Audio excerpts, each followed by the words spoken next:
Hello students, in organic diary, let's now see some coordinate bond. Coordinate bond एक ऐसा bond है जो books में ये लिखा रहता है कि it's a one sided overlap, right. एक तरफा बनने वाला बॉन्ड कोऑर्डिनेट बॉन्ड कहलाता है। और स्टूडेंट को कई बार दिक्कतें आती हैं कि कोऑर्डिनेट बॉन्ड को कैसे डील करें, उसको जब ड्रॉ करें तो किस तरह से दिखाएं, और अगर कोऑर्डिनेट बॉन्ड हमें हटाना पड़ा तो किस तरह से उसको रिप्रेजेंट किया जाए। क्योंकि कई बार एग्जाम्स में ऐसे ऑप्शन आते हैं जिसमें कोऑर्डिनेट बॉन्ड भी दिया होता है और नहीं भी दिया होता है। तो कोऑर्डिनेट बॉन्ड लगाएं कि नहीं लगाएं, कौन सी बात सही है, कौन सी बात गलत है, फिर फॉर्मल चार्जेस कैसे अरेंज होंगे, ये सारे क्वेश्चंस स्टूडेंट्स के माइंड में रहते हैं। तो सबसे पहले कोऑर्डिनेट बॉन्ड का बेसिक रिप्रेजेंटेशन देखिए। अगर हम दो एटम्स लें, लेट्स से ए और बी, और हम ये मानते हैं कि इन दोनों में कोई बॉन्ड बन रहा है और ए के पास इलेक्ट्रॉन थोड़े ज़्यादा हैं, बी के पास कम हैं, और दोनों को ओवरलैप होना है। So this can be done by an one sided overlap from A to B. Remember this कि अगर ए ने अपने इलेक्ट्रॉन पेयर्स को बी के साथ पूरी तरह शेयर किया तो वो इलेक्ट्रॉन पेयर अब सेंटर में रहेंगे और वो दोनों के ही गिने जाएंगे। लेकिन इसमें एक ऑल्टरनेट अप्रोच ये भी है, हम कोऑर्डिनेट बॉन्ड अगर नहीं दिखाते और हम बॉन्ड को इक्वली डिवाइड अगर कर दें और फिर बॉन्ड को सिंपल कोवलेंट बॉन्ड से रिप्रेजेंट करें, जैसे कि ये, तो आपको अब एक काम करना होगा। क्योंकि ये इलेक्ट्रॉन्स ए के थे और अब ये इक्वली डिवाइड हो गए, तो इसका मतलब ए ने एक तरह से इलेक्ट्रॉन को लूज़ किया और बी ने उस इलेक्ट्रॉन को गेन कर लिया।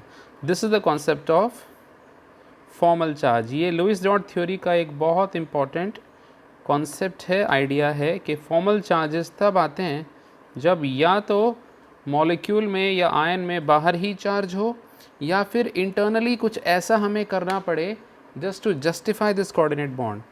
अब इसको बहुत अच्छे एग्जाम्पल से समझते हैं। So let us take a very good example of carbon monoxide. हम जानते हैं carbon monoxide is a diatomic molecule. उसको रिप्रेजेंट करेंगे, so this the representation C&O। अब हमें इसे ड्रॉ करना है, बट उसके लिए थोड़ा बैकग्राउंड देखिए। If you just go to your basic period table, then you will find the carbon and oxygen are arranged in period table in the second group, right. So let me draw them. तो carbon यहाँ है which is in the fourth, it has 4 valence electrons, then nitrogen is there, yes, and oxygen is there. अब आप अगर इनकी valencies को याद कीजिए तो valency of carbon is 4, nitrogen is 3 and oxygen is 2। So these are the valencies, right. ये चीज़ हमें पीरियड टेबल के बेसिक अरेंजमेंट से याद है, राइट। कार्बन की 4 वैलेंसी है, नाइट्रोजन की 3 है और ऑक्सीजन की 2 है। अब आप सोचिए, इस मॉलिक्यूल के अंदर एक कार्बन ऑक्सीजन के साथ ऐड हो रहा है या कंबाइन कर रहा है और दोनों की वैलेंसी सेम नहीं है, right. So you need to do some internal rearrangement to justify this. अब इसको बनाने के दो मेथड्स हैं, जिसमें से एक कोऑर्डिनेट बॉन्ड मेथड है और दूसरा नॉन कोऑर्डिनेट बॉन्ड मेथड है। तो आइए दोनों को देख लेते हैं। So let us draw this carbon monoxide molecule in 2 ways. तो पहले मैं आपको कोऑर्डिनेट बॉन्ड वाला मॉलिक्यूल दिखाता हूँ। तो आप पहले कार्बन को सामने रखिए और ऑक्सीजन को उसके सामने रखिए और उनके वैलेंस इलेक्ट्रॉन्स को रिप्रेजेंट कीजिए। 1 2 3 4। ये लुईस डॉट स्ट्रक्चर है कार्बन का, और ऑक्सीजन के पास we know that there are 6 valence electrons, 1 2 3 4 5 6। अब carbon has 4 valency, oxygen has 2, so minimum valency is 2, so let us make 2 valencies।